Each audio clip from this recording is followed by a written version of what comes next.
ओम नमो भगवते वासुदेवाय नमः। आज मैं दोस्तों पुरुषोत्तम महात्म्य के 6वें अध्याय की कथा सुनाने जा रही हूँ। प्रेम से बोलिए पुरुषोत्तम भगवान की जय हो, गंगे मैया की जय हो। नारद जी बोले, हे पाप रहित विष्णु भगवान ने गोलोक में जाकर क्या किया, सो कृपा करके आप मुझसे जरूर से बताइए। श्री नारायण बोले, हे नारद, अधिक मास विष्णु गोलोक में जाकर वहां जो कुछ हुआ वह मैं तुमको सुनाता हूँ। सुनो, गोलोक में मणियों के खंभों से सुशोभित सुंदर पुरुषोत्तम के धाम को दूर से भगवान विष्णु देखते हैं। उस धाम के तेज से नेत्र बंद हो जा रहे थे। विष्णु धीरे धीरे अपने नेत्र को खोलकर अधिमास को अपने पीछे कर देते हैं। अधिमास के साथ भगवान के मंदिर के पास जाकर विष्णु भगवान अत्यंत प्रसन्न हुए और उठकर खड़े हुए। द्वारपालों से अभिनंदित भगवान विष्णु भगवान पुरुषोत्तम भगवान की शोभा से आनंदित होकर धीरे धीरे मंदिर में गए और भीतर जाकर शीघ्र ही पुरुषोत्तम भगवान श्री कृष्ण को नमस्कार किया, प्रणाम किया। गोपियों के मंडल के मध्य में रत्नमय सिंहासन पर बैठे हुए श्री कृष्ण को नमस्कार कर विष्णु भगवान बोले, गुणों से अतीत गोविंद, गो के बेस के विधायक, शांत स्वरूप, गोपियों के पति, वृंदावन के अंदर रास मंडल में बैठने वाले पीतांबर से शोभित, मस्तक में 3 रेखा पड़ने से सुंदर आकृति वाले, रासलीला के स्वामी मुरलीधर, ऐसे भगवान की मैं वंदना करता हूँ। इस प्रकार स्तुति करके भगवान श्री कृष्ण को नमस्कार कर उनसे आज्ञा लेकर बैठ गए। श्री नारायण बोले, यह विष्णु का किया हुआ स्रोत प्रातःकाल उठकर जो पाठता है उसके समस्त पाप नष्ट हो जाते हैं और अनिष्ट स्वप्न भी नहीं आते हैं। और पुत्र पौत्रोद्र को बढ़ाने वाले भक्त श्री गोविंद में होती है। आकृति का नाश होकर सत्कीर्ति की वृद्धि होती है। भगवान विष्णु बैठ गए और श्री कृष्ण के आगे कांपते हुए अधिमास को कृष्ण के चरण कमलों में नमन कराते हैं। तब श्री कृष्ण ने विष्णु भगवान से पूछा कि यह कौन है, कहाँ से यह आया है, क्यों रो रहा है, इसके आंसू क्यों बह रहे हैं। इस गोलोक में तो कोई भी दुखभागी नहीं है। इस गोलोक में रहने वाले को कभी भी किसी प्रकार का दुख नहीं रहता है। सर्वदा वह सुखी रहता है, आनंद से रहता है। ये लोग तो स्वप्न में भी दुष्ट वार्ता या दुख से भरे समाचार सुनते ही नहीं हैं।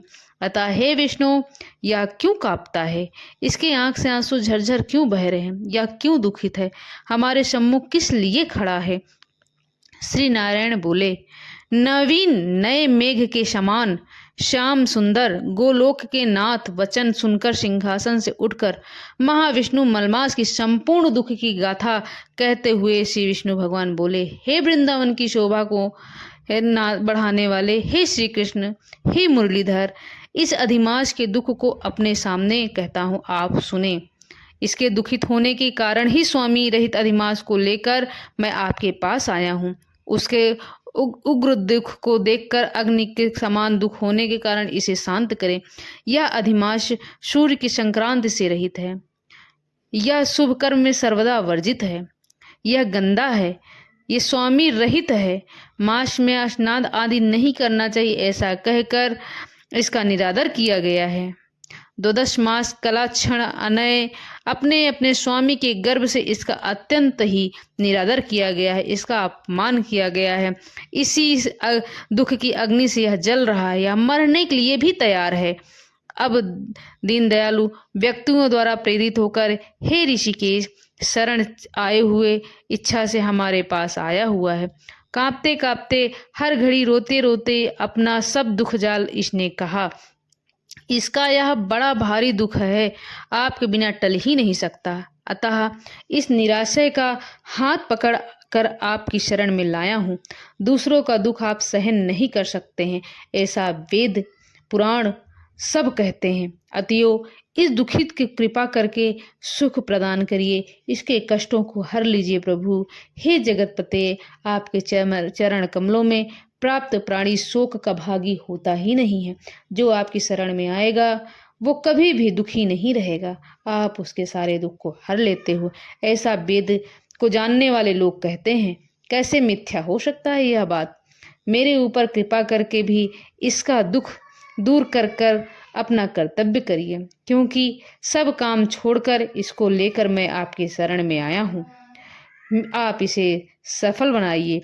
बारंबार स्वामी के सामने कभी भी कोई विषय न कहना चाहिए। ऐसी नीति के जानने वाले बड़े बड़े पंडित सर्वदा कहा करते हैं। इस प्रकार अधिमास का सब दुख भगवान श्री कृष्ण कहकर हरि कृष्ण के मुख कमल की ओर देखते हुए कृष्ण के पास ही हाथ जोड़कर खड़े हो गए हैं। ऋषि लोग बोले, हे सूत जी, आप दाताओं में श्रेष्ठ हैं, दीर्घायु हैं, जिससे हम लोग आपके मुख से, आपके वाणी से भगवान की लीला को कथा रूप अमृत का पान कर रहे हैं। हे तो सूत जी, गोलोक के वासी भगवान श्री कृष्ण ने विष्णु के प्रति क्या कहा और क्या किया, यह सब आप हमसे जरूर कहिए। परम भक्त नारद ने नारायण से क्या पूछा, हे सूत, इसको भी आप हम लोगों से जरूर बताइए। नारद के प्रति कहा हुआ भगवान का वचन तपस्वियों के लिए भी परम औषधियों का काम करेगा। यह था 6वां अध्याय। दोस्तों, राधे राधे फ्रेंड, जय माता दी। ओम नमो भगवते वासुदेवाय नमः।